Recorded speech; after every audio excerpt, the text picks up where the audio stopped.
I recently got a email from Joe Shalom, one of the subscribers on this channel, asking what is going on with Funko destroying a huge amount of their inventory. And I love it when subscribers write in questions because I like answering them because I'm in a unique position to do that.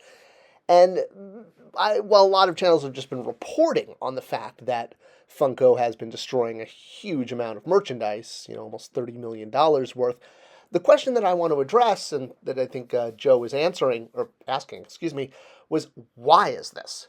Why would Funko destroy $30 million worth of inventory? I mean, yes, it's very newsworthy, but it's something that's honestly worth reviewing. All right. So, if you're not familiar with Funko Pops, they're obviously those 5-inch round, black-eyed, super deformed characters from basically anything in pop culture. And that's actually the key. It's been the key to their success, and it's also the key to this issue. Funko is based around the idea that everyone is a fan of something, which is a great philosophy because what differentiates them in the market. They're able to go after brands and licenses that wouldn't work for fully tooled, articulated figures, but as a non-tooled, minimal deco figure in a super deformed form factor, it's a little easier to do, which is why you get such a broad range of characters and offerings from Funko that they can basically get more licenses, more IP, more product out there for different characters than anything else because of the low cost. Except they still haven't done Savage Dragon. Why? Why no Savage Dragon Pops? Or Image at all? All right, moving on. So their marketing campaign, their product, all of their rollout is all based on fandom and playing into the fact that we are emotionally connected to characters that we enjoy based on content that we enjoy. Makes sense, right? And it also has a huge appeal as an impulse buy. At about $10, I think now they're at $12. It's something that a casual person can collect, not just a super fan. Someone who just happens to be wandering through Target or Barnes & Noble and sees a character that they like, this could appeal to them. All right, but one of the problems we're getting into is the simplicity of the design. And because of that, well, a lot of Funkos look like each other. Sometimes it's hard to even tell who that character is when we've gotten this deep. Now, obviously, there's major characters, A-list characters out there, and they're easily recognizable, but the deeper you go, sometimes the harder it is to recognize these characters. And because of the super deep character selection, it's why we've now seen Funkos kind of turning that corner and heading towards that clearance and sale aisle, which is not always the healthiest thing, but sometimes it can be used to kind of clear the playing field and make it so that more product can come out. All right, so going back to their positioning line, that everyone is a fan of something. So obviously this has been a key to their success, but as I said, there's some properties that are more popular than others. So yes, Star Wars Pops are pretty easy to sell, but selling Pops for the Golden Girls has a more limited audience. Although I think everyone should get a Betty White action figure of some form, even if it's not articulated. All right, so there are fans that are kind of super fans of Funko Pops, but for the most part, most of their customers only own one or two. They bring joy. And this was really shown during coronavirus when we were all stuck at home. Because being able to purchase something for a child or yourself that was going to bring joy saw a huge surge in toy sales during the global shutdown. Because toys aren't that expensive, and for sort of the price per joy ratio, shall we say, well, for whether you have children at home or you just needed something to cheer yourself up, Funko Pops work really great for that because they're tied into something you love, your fandom. That's exactly why.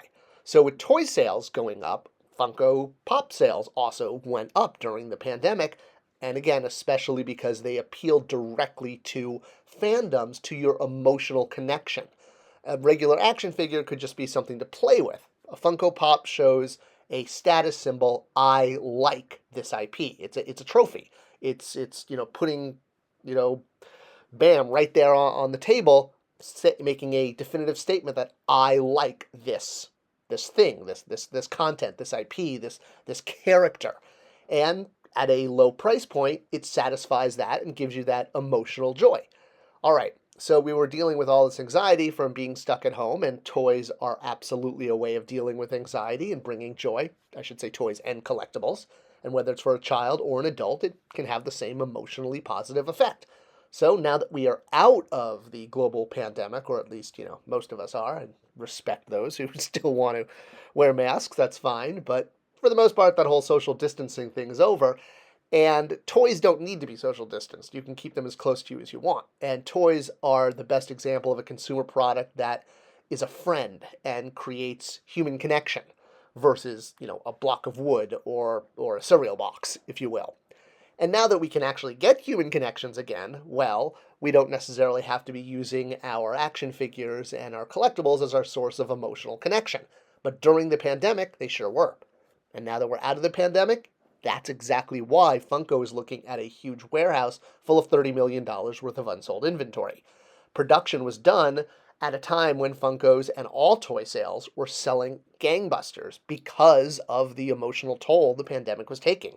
And now that it's over, well, there's all this excess production. We can now get our human contact and our emotional positive feedback from actual human beings. Now, we no longer need to rely on action figures and collectibles for this. And when you store product, it's like throwing money away every day because it's really expensive to store product in a warehouse. And that's why toy companies, when they have excess product, whether it's because a content movie underperforms, or in this case, we have a change to societal buying habits, you're basically faced with three options of what you can do with this product. Nobody wants to keep product sitting in a warehouse hoping that it might rise in value. One thing you can do is you can send it to an overseas market. We've seen this happening with a lot of toy lines that don't get retail support in the US. They wind up going overseas because those markets are large enough that they can absorb the quota. Versus even in the US, you really can't do that. The other thing you see is them going to discount channels because discount channels buy things with very high margins when they can get it inexpensive by the pallet. Or, of course, the other thing is it could just be trashed. Now, this is obviously not the preference, but sometimes when you look at everything from a sort of holistic economic standpoint, getting rid of inventory can be advantageous and sometimes is what you need to do.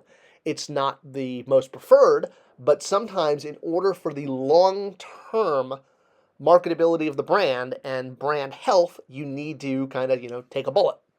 And that is why product gets destroyed. I hope this video was a little insightful as to why, in particular, Funko Pop is destroying so much product. If you have questions or want to follow up, let me know in the comments below. I love to try to explain this stuff to my fellow collectors. Thanks for watching, thanks for sharing, and I'll see you guys in the next video.